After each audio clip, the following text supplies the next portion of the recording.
What was your first Sonic game? I'm pretty sure it's still one of your favorites. You probably turn it on and play at least once a month.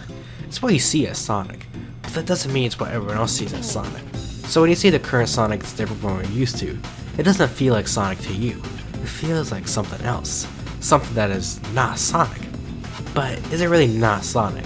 I mean, what is Sonic to begin with? On a basic examination, he's a spiky blue hedgehog who runs fast and has an attitude. But Sonic is more than just that. Sonic is impatient, cocky, and a bit of a dick at times. But cares about his friends with a smile, even at the hardest of times.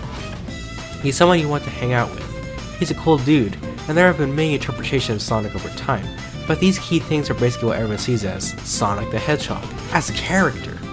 When it comes to gameplay, things take a very sharp turn. There are three main gameplay styles of Sonic: the classic 2D style, the adventure formula, and the boost formula. Each of these have their own unique traits that make them a joy for some people. Are any of these styles definitive Sonic gameplay style?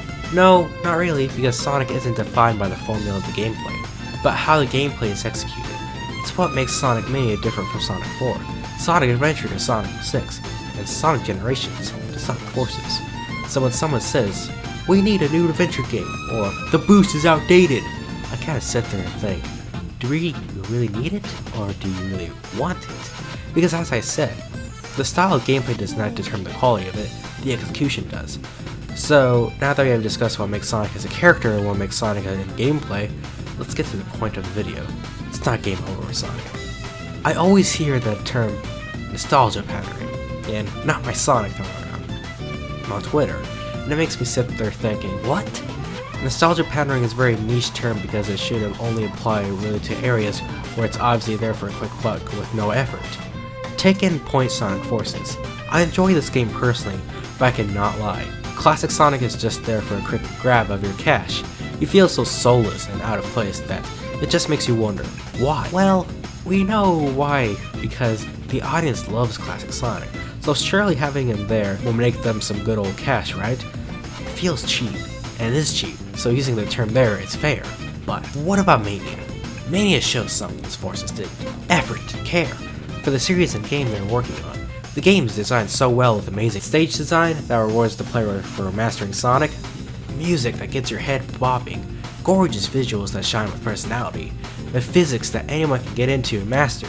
The game didn't take all of this from classic games, so they could make a buck and suck in sales.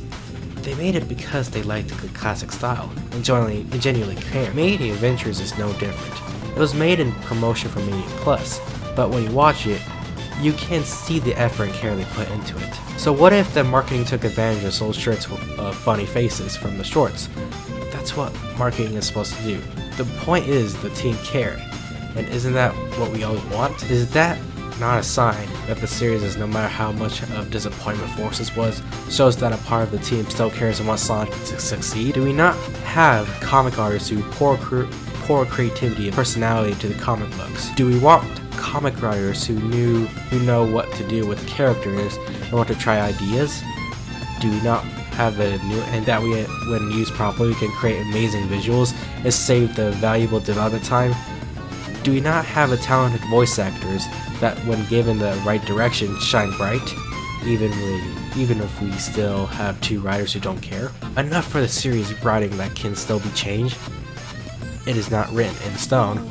With how successful and well received the comics have been, it is very likely that the writers from the comics who actually care will be writing for the next game, and why wouldn't we want a pair of writers who are willing to try something new and original?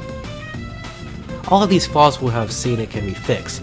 We already saw that Sega's giving Sonic Team more time for development. The Sonic movie gave Sonic a new audience, opening the gate for many new fans and made Sega tons of money.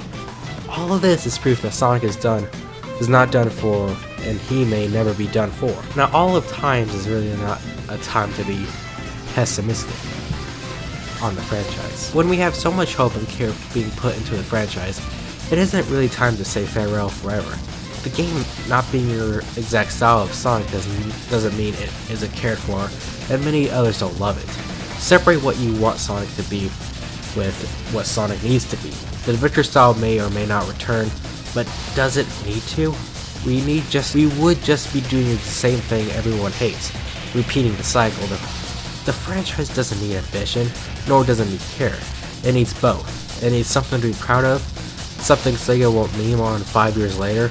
So whether it be adventure style, a new game, new 2D classic game, or a 3D boost game, why does it matter?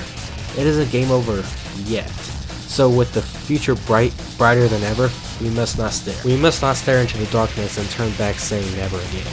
We must look at it, see the light at the end of the tunnel, run towards it knowing it's warm and keep running with a smile while keeping an eye on the darkness around you. Knowing you'll make it through the tunnel and one day reach the end of the tunnel, because when you reach the end of it, you can look around and see something beautiful. You see the lush world and surroundings in all its glory, and you can acknowledge the road you are on, even in its darkest moments. It comes through with a shining light of speed. That makes you continue because it isn't game over, and yet it will never be game over Sonic.